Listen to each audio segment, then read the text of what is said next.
Maaaring matagalan mo, pero hindi mo matatagalan na lumuluwa na ang mata ng anak mo sa gutom. Sasabihin mo ngayon, hindi na balik ako na mapunta sa impyerno, wag lang itong anak ko. Magpapatatak na ako para mapakain ko lang yung mga anak ko. Hindi basta-basta ganun po yun, mga kapatid ko.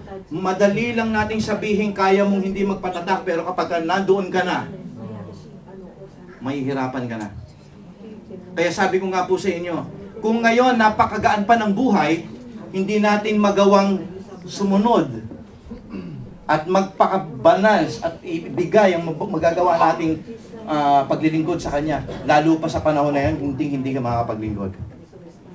Lalo na sa panahon na yon, wala na ang mga Kristiyano. Paano ka pang, sino pang sasama sa'yo? Ang hirap maiwan.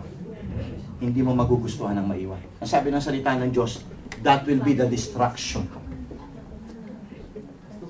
That's the destruction.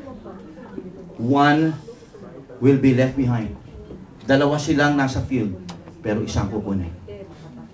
Dalawa silang nandun sa gilingan, pero isang kukunin. This is just to illustrate kung paanong mawawala at kukunin ng Diyos ang sa Kanya. This is just also to illustrate kung gaanong kalaking distraction ang mangyayari sa mundo na ang maraming mga tao rito ay sabi ng salita ng Diyos, kagaya ng panahon ni Noah, sila ay magugulat na lang na darating na pala ang paghukom. Amen? Okay? Ito yung final, actually itong pinag-uusapan natin like the days of Noah na ito, ito yung final sign ng ating Panginoong Jesus sa Matthew chapter 24. Kaya sabi niya gano'n, make no mistake about it. Okay? Maalala nyo, alam nyo, sa panahon natin ito, hindi natin masyadong alam yung mga detalye kay Noah, pero yung kanyang mga kausap sa panahon ni Jesus Christ, alam na alam nila dahil parte ito ng history ng Israel. Alam nila ang mga detalye kung bakit ginunaw ng Diyos ang mundo. Kabisado nila ito. Alam nila ito. Kaya nga po medyo iniisa-isa kong mabuti, hinihimay ko para maintindihan nating mabuti kung bakit ang Diyos ginunaw niya ang panahon, henerasyon ni Noah. Amen? Okay? Kaya gusto kong makita natin dito, destruction will come. So, ang magandang tanong dito, matuto tayo kay Noah. Amen? Matutunan natin, bakit si Noah ay naligtas? Ano ba ang kanyang ginawa? What makes him different from those sons of God and from those men of this world? Okay? What makes him different? Let's examine Noah. Una, si Noah ay believer. O, sasabihin natin, ako yan. Alright? Ay, salamat, believer lang pala. Ay, kala ko naman kung believer ako. Okay? Now, tingnan natin ito mga kapatid ko, okay? Praise God, believer tayo. Praise God, among many people sa nandito, nakilala mo si Kristo. Pero ang tanong ko, talaga bang kakilala mo siya? Pagka sinabi mong believer ka, okay, ay ikaw yung taong nagsisi sa ginawa mong kasalanan, tinalikuran mo na ito, iniwanan mo na ito. Inayawan mo na ito. Ito po yung believer. Ito yung talagang dumaan ka sa true repentance. Sabi po ng salita ng Diyos, Genesis chapter 6, ano ba si Noah? He's a believer. Bakit? But Noah found favor in the eyes of the Lord.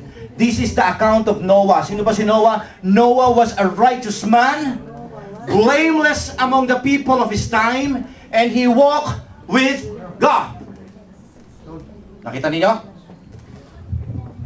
The key word here is, he walked with God. Ibig sabihin, okay, sa kanyang pang-araw-araw na buhay, mga kapatid ko, kasama niya ang Diyos. Ibig sabihin, hindi niya inaalis kahit sa kanyang personal na buhay, kahit sa kanyang personal na pagdidesisyon, si Lord ang parating ng kaagapay. Binibigyan niya ng priority si Lord sa kanyang buhay. He walked with God. Hindi siya iniiwan. Marami sa atin, okay, pagka pupunta sa church, sasabihin mo, Lord, walk with me. Okay? Hanggang church. Pagka uwi na, Lord, walk with me. Okay, alas 8 na, meron akong kadate. Lord, iwan ka.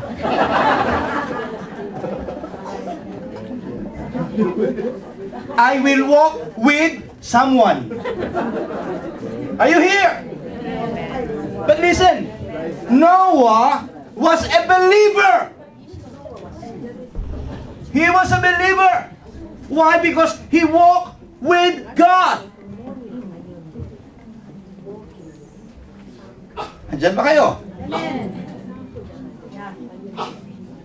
Now, tanongin mo yung sarili mo, believer ba talaga ako? Yan. Right? Second, Noah served God. Okay? Noah served God. He served God. Ngayon, tingnan natin ngayon sarili. Sabi ko nga po sa inyo, we must learn from Noah. Bakit siya in-spare ng Diyos? Bakit siya itinira ng Diyos? Bakit siya inihiwalay ng Diyos? Bakit siya sinagip ng Diyos? Ano ang nakita sa kanya? Una, he was a believer. A true believer. Second, he served God. Mga anak ng Diyos, kinakailangan nagsaserve ang mga anak ng Diyos. Sabi po na salita ng Diyos, 2 Peter. This is how Peter illustrated Noah. Si Noah ang sinasabi rito ni Peter. Sabi po rito, ganito. If he did not spare the ancient world when he brought the flood on its ungodly people, but protected Noah, a preacher of righteousness, and 7 others. Yan po din nakita po ninyo rito. Sabi ng salita ng Diyos, binaliwala ni Lord ang henerasyon ni Noah para lamang iligtas ang si Noah at yung kanyang 7 pang mga sa kanyang pamilya. Bakit? Why? Because he served God. Ano niya? He was a preacher of what? Righteousness. For 120 years. Okay? He was preaching about what? About the coming judgment day. Sabi ng Panginoon, ito ang mensahe na parati mong isishare sa kanila. Warningan mo na ang mga tao. Sabihin mo magsisi sila ng kanilang mga kasalanan. Sabihin mo magsipaglingkod na sila sa akin. Nako po, si pastor nakapuro halos ganyan lang din yung preaching ni pastor mga ganyan Okay, warning. Kinakailangan mag-compete na tayo ngayon. Anuhan natin.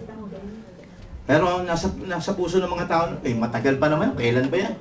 Okay? Hindi pa naman. Di ba, ganun din marami sa atin dito na, matagal pa yan. Matagal na yung sinasabi mo, pastor, na maghanda-handa tayo, maglingkod tayo, paparating na siya. Si Noah nga ay mahigit 100 taon. Pero ang masakit, mga kapatid ko, iyon nga ang masakit. Hindi mo alam kung kailan. Biglaan kasi. Okay? Nagpapa-blessing lang tayo. At yun ang laro ni Satanas. May panahon pa, kaya mo pa, okay lang. Huwag kang masyadong magmadali. Pwede pa. Gawin mo yung bagay na gusto mo mangyari. Yan ang unahin mo. Yan sinasabi ng salita ng Diablo sa buhay natin. Sa mundong ito. Sabi po dito, okay, si Noah, he served the Lord. Kaya kinakailangan mong maglingkod sa Panginoon. Amen? Amen. Okay? Nako, parang ayaw ninyo maglingkod sa Lord. Amen! Yan. Okay? Okay lang. Okay? At least, okay, sa panahon na yon. Okay?